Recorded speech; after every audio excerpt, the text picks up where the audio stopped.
Welcome to Fuller Speed Ahead. I'm Craig Fuller here with Will O'Donnell, the head, the man, the managing director of Prologis Ventures. You know more about warehouses than anybody else in the country, in the world. It's a slight hyperbole. Well, you are the expert at sort of the intersections. So Prologis Ventures is a part of Prologis, the massive warehouse REIT. Yep.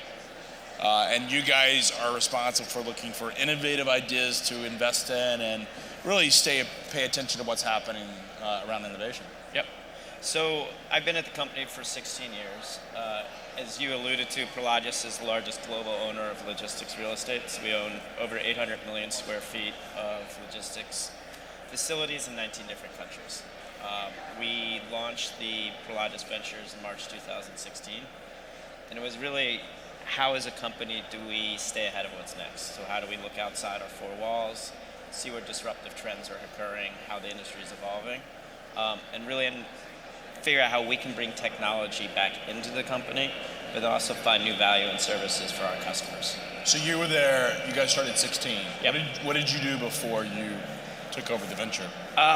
Pretty wide variety of roles. My first 7 or 8 years there, I was responsible for a lot of our international expansion. So I was involved in setting up our business platform in Mexico, opened up China, India, South Korea. 2008 happened, so had to shut down India, but got into capital raising to raise some funds. There I am. Yeah, you're now on screen. I mean, we're on screen. It's a little bit distorted at the bottom, but I've been told I have a face for radio, so no one's gonna miss seeing me. So got into capital raising, worked in M&A. So I was on the A&B side of. And 2011, A&B and Prologis merged to form a joint entity. I worked in the M&A there, and afterwards did workouts. So managed 6 of our private equity funds that were in various states that needed to get restructured. So did that for a while. Got back into capital raising. Raised a $4 billion fund in the U.S. And then left the company for a short period of time, and then actually came back to start ventures. So, I mean, industrial REIT, industrial warehousing is a super hot sector, and arguably it is the hottest sector in real estate right now. Mm-hmm. Why do you think that is? I think it's a couple factors. From a real estate return perspective, I think the industry recognized that the cash flow, the credit of our customers is equivalent to any other sector. So you're getting the Amazons, the DHLs, the Walmarts of the world, they lease warehouses, they sign long-term leases. From a ownership perspective, compared to an office building where you're spending a significant amount of money every time you're releasing it to fit out, do the tenant improvements, warehouse is a much simpler, straightforward process of releasing and the amount of capital that you need to invest. And then you look at where the tailwinds are. So e-commerce. Supply chain as a whole has moved from a cost center to a revenue generator. And I think for us, it's really been one of the big drivers is our customers are really looking how they can grow their businesses and improve. And supply chain is a crucial component of that. Yeah, I mean, it strikes me you're benefiting. So if you think about store retail front, the issues in the retail world are really related to just consumer taste, mm-hmm. and the fact that where you're located as a retail provider, as a retail stop, is much dependent upon the suburban growth and where these urban growth and stuff. Yeah. Whereas in warehousing, it's a logistics cost element, mm-hmm. right? And so it's concentration where warehouses are a hot real estate component because they're close to people, but they also are a bit more defensible in terms of any sort of consumer taste that takes place. Yeah, and it's I mean, our strategy as a company is to buy near consumption.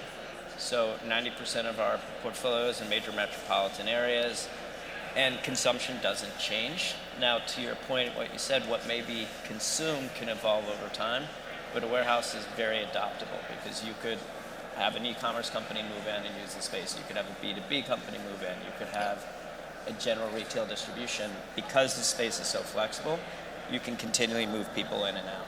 Yeah, and I mean, you guys, it's interesting, this stat is astounding to me. About 3% of the world's GDP goes through our warehouses. Is moving through your warehouse, which means if you think about it, compared to DHL, which is the world's largest logistics company, you actually see more freight move through your warehouses than they do. Yeah, I mean, I think we're a component of the trading. I think we've looked at it where we're the hubs of a lot of destinations. So I think for us, partnering with DHL is a very important part of our business, because how do we co-innovate with them? And together we get a lot of visibility. Yeah. But yeah, it's one of those things that's pretty astounding when you start looking at some of the big companies in the industry, whether it's ours, whether it's America. I mean, you're touching, Amazon's a big client of yours, DHL, Home Depot. Yep. You guys see a lot of activity happening, and in many ways you're defensible. But why ventures? It seems like, I mean, you're this massive $50 billion REIT, which is not to be rude, but REIT's sort of a boring, unsexy investment, which is what makes it such a compelling investment. Yeah. And then you set up this venture group, which you're going after, and you're investing in logistics technologies. It seems so counter to what an industrial would do. Yeah, it is. And I think it's part of just the philosophy of the company. When we have $110 billion of assets, and to get that scale, we've really had to redefine what a real estate company is and how we think about it. We have a fairly large private equity business. We have a large development. We're a global platform. So innovation and change has always been in our DNA. So is it just portfolio allocation to saying we're going to really make these investments for yield, or is it more to stay edgy? It's to stay edgy, and I think we looked at it. Real estate's an interesting business. If you look at how historically it's been run, you can spend 3 months negotiating a lease, and then you ignore your customer for 7 years. Prologis is a very different philosophy where no other business would you actually do that. So with us, how do we actually change that dynamic and set a different relationship with our customers? So we view ventures as a way that we can really understand where change is occurring, where disruption is occurring. Real estate hasn't had to deal with disruption, but you look at what WeWork did, the office space. They changed the concept of tenancy in short-term space. Airbnb or the OTAs, the Expedias of the world, have had a huge impact on the whole hotel industry.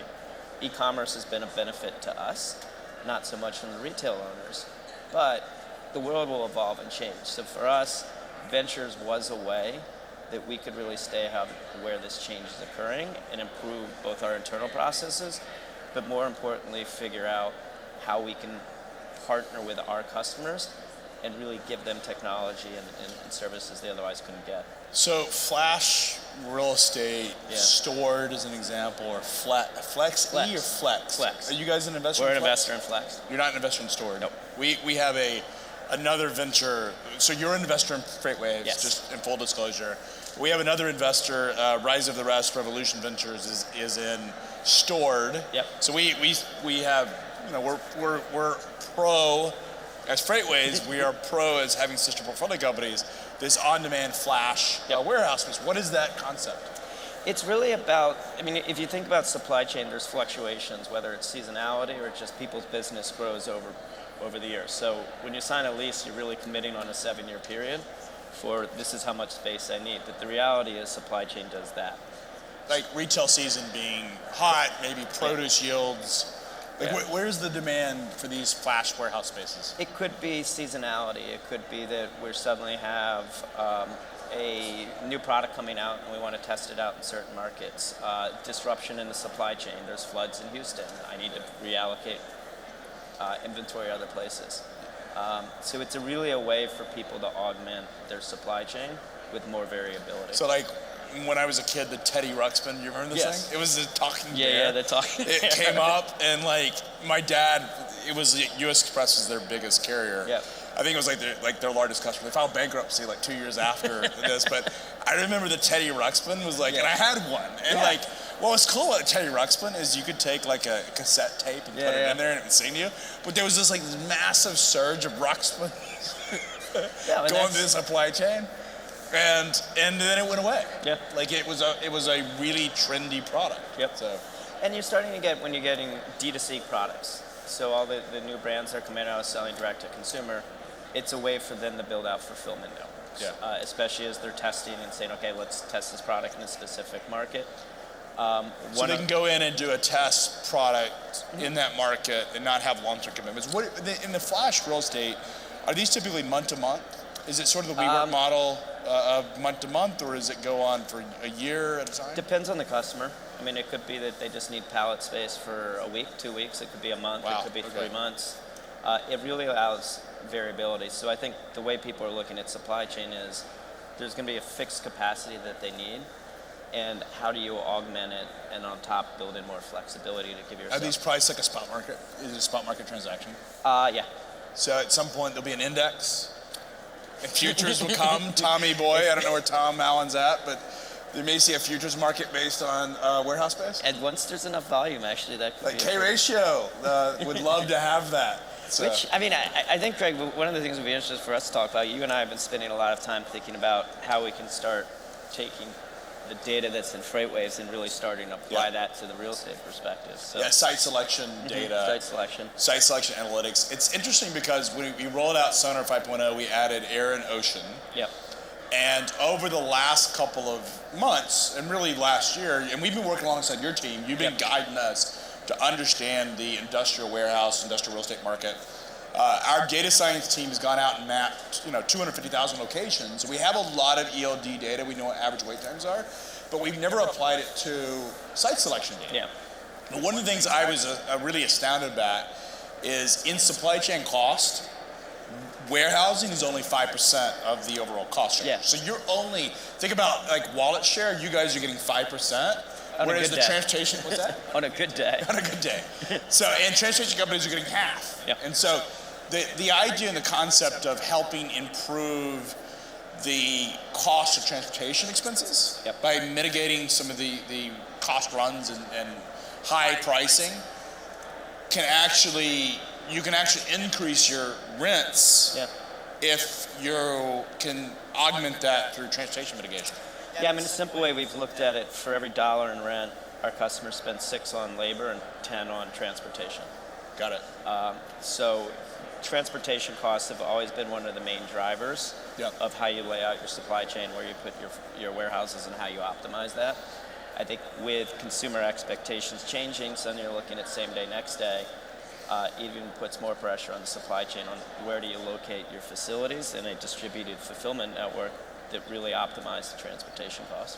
Now, is it fair to say that when people are negotiating leases in the industrial world, are they looking at transportation costs as well as the cost, or are those just something bifurcated? No. I mean, when people are laying out the supply chain networks, they are laying them out. And they look at labor, they look at transportation, and all these factors come into, okay, this is where we want to locate our warehouse. Rent's obviously a factor, but it's a secondary factor. It's one of the factors, but transportation costs are a big driver of how you figure out and lay out your supply chain network and where you want to locate warehouses. Now, with e-commerce, is there less product in warehouses or more? More. Why? A couple things. One, when you're in a distributed network and I need to get same day, next day, I suddenly need facilities all over the place. Second, with e-commerce, you're pulling inventory out of retail stores and putting it in the warehouse. So we've looked at it. It's about 300,000 square feet in a traditional retail network can do $1 billion of sales. And e-commerce is about 1.3 million square feet is needed to do it. So there's a ratio of 300,000 to $1 billion in sales in retail? Sorry, it's square footage. So 300,000 square feet for a retail network would translate to $1 billion of sales. Got it. You need 1.3 million square feet in an e-commerce to do $1 billion. So it's 20 to 30%. Yeah. So the Teddy Ruxpin of 2020, you would have a lot of those Teddy's Ruxpins sitting around there. And there's SKU proliferation. So as consumers, we want choice. Right. Well, you want the SKUs, right? You want the SKUs. Like when Toys R Us shut down, he was 7 at the time. Yep.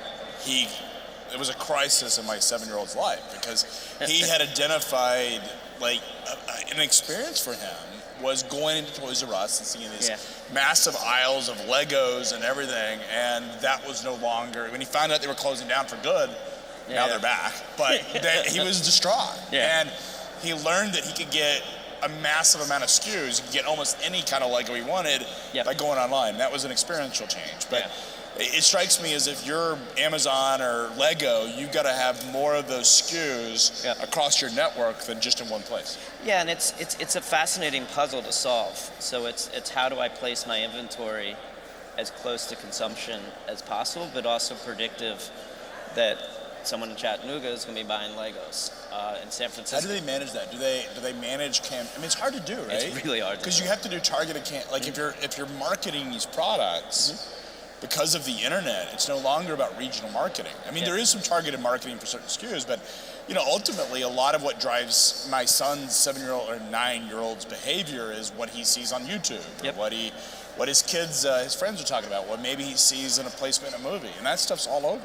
Yep, it's fascinating, and I think that part of what you're seeing across the logistics industry is everyone trying to figure out how to approach this new world to address some of the things that you're saying. So it gets into people are investing really heavily in predictive analytics, in AI, and understanding inventory management and placement. It's its infancy, and I think everyone is working on it. We are kind of observing it as the owner of a lot of the real estate and trying to work with our customers to help accelerate that. But it will be a really interesting thing. How many investments? We've done 20 investments. Wow. Okay. And so I know FreightWaves. Yep. Platform Science is another. Platform Science. Right Platform Science is there. Who else have you guys invested in? Flex, a company called Clear Metal, which does predictive analytics around container movement. Airspace, another company here at FreightWaves Live. I'm trying to run through the list in my head. We've invested in a construction management platform called Kahua. And the idea is for building these warehouses and being more efficient? Some of it is, I'd say we kind of look at it in 3 segments. One is how do we improve our core business processes? So how do we build, buy, own, operate warehouses better? Second would be around the digitization of the supply chain. So how do we get connectivity in the warehouses, the IoT, how do we get better visibility? And then third would be general supply chain. Now, these are financial investments. I mean, you're actually looking at them and saying, can you make financial returns? Yep. You have a leaning or a perspective on whether the business would. I mean, because you guys know the space. Yeah. You're an informed investor. You're not just making it. But ultimately, it comes down to financial returns. Yeah. Would you guys ever invest in something that was outside of that didn't touch real estate or industrial real estate? I think something that didn't touch logistics or supply chain, or once it moves beyond that, I mean, it's beyond our area of expertise. So you wouldn't even dive into it? We would. I mean, we want the consumer apps. Yeah. Right. But consumers difficult. Yeah. I mean, it's ultimately a mark customer. Yeah. It's optimizing customer acquisition. I think anything with supply chain and logistics that we feel that with our knowledge or our network that we can help influence a positive outcome, we would look at doing. What is your perspective on like cloud kitchens and these on-demand kitchens? So it's interesting. I think I think there's value there, and if you look at the inefficiencies of operating a restaurant and also running delivery out of it, more and more people are used to ordering food and sitting at home and getting We have a baby. We have a 7-month, and my wife and I don't go out to eat because it's a process if you've got kids. Yeah. To taking a kid, especially a young one, out to eat is so it's a time bomb. Like it could go off at any moment in time. It's an efficiency there. So we have not invested in cloud kitchens per se, but it's something we've been studying. Did you look at the SIM or the what? Did you guys look at that as an investment? We have. I mean, we've talked to a couple of the companies that are doing it. It's so specialized that it's a different type of facility than traditional distribution. I think we will start exploring the space and partnering more around providing the real estate. Got it. That the cloud kitchen could sit on top of. So I gotta ask. Yeah. Worst or the biggest pass of an investment that you made? Like the worst decision you made to say, what was the one decision you regretted not investing? Ooh. That's a good one. That's a good one. I think I actually don't have a good answer for that because I think there's ones that, a number of companies that we looked at that have done well. But you have a chance to go back? Yeah, we could go back, but it's also we weren't able to really, at the time, wrap our arms around right. it, and how could we provide value? And it's hard to do, like, it's a moment in time, right? Yeah. Where you have a reflection. I mean, I think back to our investors, the people that passed, the company, the firms that said no to FreightWaves is long and distinguished. Yeah. And, you know, a lot of them will come up to me a year later like, oh, man, I regretted passing. Yeah. But it's a moment in time. And, like, you look back at our business 2 years ago, it was not this. It was quite different. So a lot of it's just, I mean, there's a couple out there. I'm seeing a couple of our people that passed on us right out there in right there in that orange hat. So, Brian, I'm talking about you. So, anyways, I'd say, I mean, we've spent a lot of time, and it was new for our company to do venture, so we eased into it, and we're being very thoughtful about how we invested, where we could add value. Yeah. I think in retrospect, there's opportunities that we passed on because we didn't know if really understand that specific part of it, or we didn't think we could add value as we were as a company at that stage. I think Prologis has evolved as a whole that we are understanding how we partner with startups better, and we've just our relationship and how we're thinking about partnering together and going in front of some of our customers has evolved as we've become much more adept at thinking differently about our customers. Are we your favorite investment? Clearly. I mean, what else am I going to say? Yes, exactly. You're on TV. We can edit it out. If you said no, I would have that edited out, bleeped out. And oh, we're live? Yeah. We are his favorite investment. It's for the record. I mean, like, I think it's been, I mean, you came and spoke at our investor day in New York. Yeah. And it was actually a really good example of what we're trying to do as a company, because traditionally real estate companies on their investor days get up and here's our NOI, here's our FFO growth, and this is what we mark. But you guys were rebranding. I mean, there was a rebranding exercise. I can't remember the tagline. 3 C's. Well, ahead of what's next has been our. Ahead of what's next. That's been our brand. I mean, it's for a while, interesting for a REIT. Yeah. Like but it was all about the customer, and like most of our peers in the industry treat their tenants as line items on a rent roll. They only worry about it when they're leasing and when they're releasing, right? And I think as a company, we're really looking at how we can solve challenging problems in cooperation with our customers. And that's what you heard at our investor day. But even having someone like yourself on our stage, it's very different than what our analysts are used to hearing, because you're giving a very different perspective, and here's the industry trends, here's what the impact of freight is, and how it relates to our industry. So I think for us, relationships like this are important because it allows us to think differently and see outside literally our box, because that's what we own, and provide value for our customers in new ways. What strikes me is because a lot of the deals are done through third parties, brokers that are facilitating. This provides you a chance to sort of have a relationship without disintermediating them, still have an established relationship to show the value of Prologis versus perhaps competitor properties. No, and we've started engaging with our customers in new ways. We held a automation summit in Chicago about 2 or 3 months ago. We had 40 different customers come in and literally did not talk about real estate, but talked about robotics and automation, had industry experts in. We just did a similar one with HR and how to address the labor issues. And that's just very different way of interacting with our customers. And for us, the Ventures Group has interestingly been one of the best customer development tools at the company, because I'll call up and we'll talk to our customers about transportation, or we'll talk about labor, and that's different. It helps establish a starting brand. I mean, I think about marketing, branding, because we're in it, right? Yeah. Like, Dan Lewis at Convoy made fun of me at the AVC Summit because I'm wearing the logo everywhere. But I'm like, dude, I'm in marketing. Yeah. And I like our bug. I don't have FreightWaves written across it in red letters. No offense, Dan, but you can't Hope he's shade watching. me.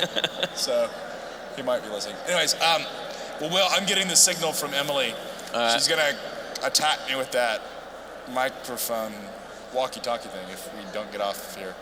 But enjoyed it, man. Pleasure. Good luck. As always, Craig. Yeah. It's great hanging out with you, and appreciate it. Anytime.